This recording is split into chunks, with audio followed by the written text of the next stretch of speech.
எப்பா இருக்குது எப்பா வாங்கி எப்பா வெள்ளம் வாங்கிட்டு வரோம். 5 கிலோ வந்துடும்.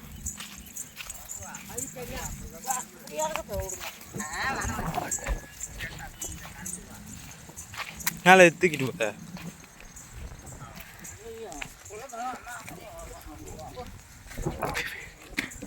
வா வா வா வா